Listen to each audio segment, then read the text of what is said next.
Hi friends, இன்றைக்கி காலையிலே மீன் market வந்து மீன் கிழங்கெல்லாம் வாங்கிட்டு வந்தாச்சு. இன்றைக்கி உள்ள வீடியோ வந்து ஷார்ட்ஸாக போடாமல் அப்படியே லாங் வீடியோவாகவே எடுத்துட்டேன். இது வந்து 3 நிமிஷம் வீடியோ தான், சரியா? கண்டிப்பாக ஸ்கிப் பண்ணாமல் பாருங்கள். என்னென்ன வாங்கியிருக்கேன்னு பாருங்கள். இப்போல்லாம் மீன் பிடி தடை காலம் அப்படிங்கிறனால மீன் வரத்து ரொம்ப கம்மியாக இருந்துச்சு. மீன் அண்ணனே சரியாக மீன் விட்டு தான் கொண்டு வந்துட்டு இருந்தாங்க. அதுவும் பொடியாக இருந்து நேற்று வந்த நெத்திலி ரொம்ப பொடிசாக இருந்தது. ஆனால் நல்ல நெத்திலி இருந்தாலும் அது குழம்புல போட்டுன்னு நல்லா பிறுபிறுன்னு பிரிந்து போயிடுச்சு பார்த்துக்கோங்க. அதனால நான் இன்றைக்கி என்ன பண்ணிட்டேன்னா, மார்க்கெட்டில் வந்து பார்ப்போம், மார்க்கெட்டில் என்ன மீன் இருக்குதுன்னு வந்து பார்த்தாச்சுன்னா மார்க்கெட்லேயுமே அப்படி தான் இருந்துச்சு. இருந்தாலும் மார்க்கெட்டில் சொன்னாங்க மீன் இப்போதைக்கு வந்துக்கிட்டு தான் இருக்குது, இனிமேல் ரெகுலராக மீன் நல்லா வரும் அப்படின்னு சொன்னாங்க. சரியா? சரி, கடைசியாக என்ன மீன் வாங்கியிருக்கேன் அப்படின்னு பார்த்துடலாமா? ரொம்ப நாள் கழித்து வெலை மீன் வாங்கியிருக்கேன். 4 வெலை மீனும் 300 ரூபாங்க. விலை அதிகம்தான் கண்டிப்பாக சொல்லுவீங்க. நான் இப்போ இருக்க சூழ்நிலைக்கு கண்டிப்பாக மீன் கிடைக்கல பார்த்தீங்களா, அதனால் கூட இருக்கலாம். அப்புறம் சாலை வந்து குட்டி குட்டி சாலை, ஆனால் ஐஸ் இல்லாத சாலை. நான் மார்க்கெட் போகும்போது ரொம்ப லேட் ஆகிடுச்சு. அதனால் கடைசியாக தான் இருந்த மீன்களாம் வாங்கிட்டு வந்து பார்த்துக்கோங்க. சாலை இவ்வளவும் 100 ரூபா, நெத்திலியும் அவ்வளவும் 100 ரூபா வாங்கியிருக்கேன். என்ன நெத்திலி அடிக்கடி வாங்குறீங்க அப்படின்னு நினைப்பீங்க. நெத்திலி என்னோட ஃபேவரெட்டு. அது மட்டும் இல்லாமல் இந்த முருங்கைக்காய் பற்றி சொல்லியே ஆகணும். ஒரு முருங்கைக்காய் 20 ரூபா பார்த்துக்கோங்க. ஊரில் மரங்கள் நிற்கிது, முருங்கைக்காய் அப்படி இருக்கும் வீட்டில் சீசன் டைமில். ஆனால் இன்றைக்கி காசு கொடுத்து வாங்கும்போது அந்த ஒரு முருங்கைக்காவும் ரொம்ப டேஸ்ட்டாக இருக்கும்னு நினைக்கிறேன். ஏன்னா காசு கொடுத்து வாங்கினது பார்த்தீங்களா, ரொம்ப விரும்பி நம்ம பார்த்து சமைப்போம். அப்புறம் கிழங்கு இவ்வளவும் 50 ரூபா. அப்புறம் வல்லாரக்கீரை வாங்கியிருக்கேன் 2 கட்டு, 40 ரூபா. ஒரு கட்டு 20 ரூபாங்க. மல்லிக்கீரை 10 ரூபாய்க்கு வாங்குறக்கேன். கூடவே பார்த்திங்கன்னா கடைசியாக நாட்டுக்கோழி முட்டை வாங்கணும்.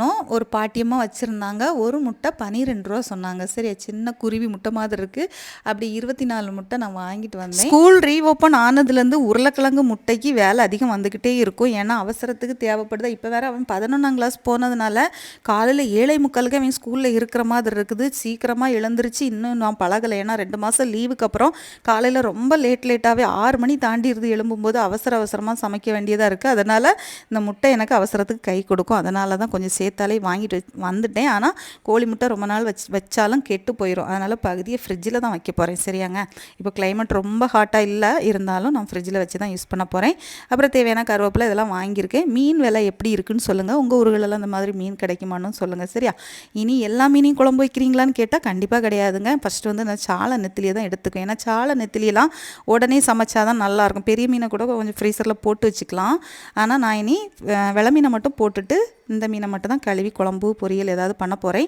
அப்புறம் வல்லாரக்கீரை ஞாபக சக்திக்கு ரொம்ப நல்லது பார்த்தீங்களா. கடைசியாக உண்ணியப்பங்க. கோதுமையில் அழகாக உண்ணியப்பம் போட்டு வச்சுருந்தாங்க. இது எங்கே வாங்கினேன் அப்படின்னு பார்த்தீங்கன்னா, மீன் மார்க்கெட்லாம் முடிச்சுட்டு நானும் அண்ணி தான் போயிருந்தோம். அங்கேருந்து அப்படியே எங்கள் வீட்டுக்காரங்க கலெக்டர் ஆஃபீஸில் ஒர்க் பண்ணுறாங்களா, அங்கே போய் அவங்களையும் பார்த்துட்டு அவங்க கலெக்டர் ஆஃபீஸுக்குள்ளாடி ஒரு கேண்டீன் இருக்குது. அந்த கேண்டீனில் போய் ஏதாச்சும் சாப்பிட்லாம் அப்படின்னு போயாச்சுன்னா அங்கே எதுவுமே இல்லை. அப்புறம் டீயும் வடையும் தான் இருக்குதுன்னு சொல்லிட்டு சுக்கு பாலும் என்ன பண்ணோம், அந்த கோதுமை பணியாரத்தை சாப்பிட்டுட்டு வந்துட்டோம். இப்படி நிறைய பேர் வந்து கண்மணி ப்ரூனோவை நல்லா மிஸ் பண்ணுறீங்கன்னு நிறைய பேர் கமெண்ட் பண்ணியிருந்தீங்க. ஆமாங்க, எங்களுக்கும் கஷ்டமாக தான் இருக்குது. நாங்கள் கூடவே இருந்து எப்பவும் போல் பார்த்துட்டு தான் இருக்கோம். வீடியோ மட்டும்தான் உடனுடன் எடுத்து பழைய மாதிரி போட முடியலை. இந்த ஒரு மாதமும் அப்படி இருக்கும். அதுக்கப்புறம் சரியாயிரும் அக்காலாம் இருக்கிறனால. இப்போ நீங்கள் கண்மணி ப்ரூனோவை பாருங்கள் என்னென்ன சேட்டை பண்ணுறாங்கன்னு. சேட்டை வந்து வேறு யாரும் கிடையாது, கண்மணி தான். சும்மா ப்ரூனோவை வம்பிழுத்துட்டே இருப்பாங்க. சரியா? கண்மணியை நீங்கள் என்ன சொல்லணுமோ கமெண்டில் சொல்லிக்கோங்க. சரியா?